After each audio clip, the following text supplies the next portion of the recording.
Welcome.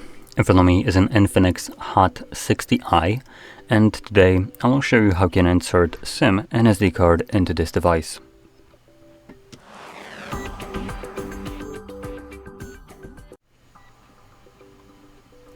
So, to get started, you'll want to grab a SIM eject tool, similar to this one, which will come provided with the device in the box. Now, if you can't find it, you could use a paperclip, straighten out one of the ends, and it should work just as well, as long as it doesn't have that plastic wrap on it.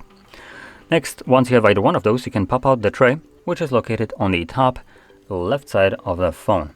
So you can see it right here. And if you're using the provided case, you don't even need to take it off, as you can pop out the tray with it being on, as you can see.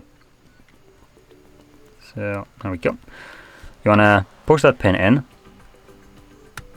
and you can see when you do, the tray pops out enough for you to pull it out. On the tray, you have space for 2 dedicated SIM cards and 1 dedicated SD card. So I'm going to occupy one of each. Now, for both of these cards, you actually need to squeeze them in a little bit. They should be laying flush, and by the looks of it, if you push them in, they won't be falling out of the tray. So they should be basically sitting snugly in there without protruding from the tray. Once that's the case, you can just insert it back into your device. There we go. When you do so, these cards should start working right away.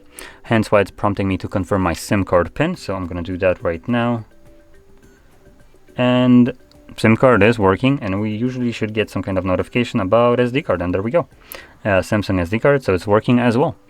So that's about it. Now, if you found this very helpful, don't forget to hit like, subscribe, and thanks for watching.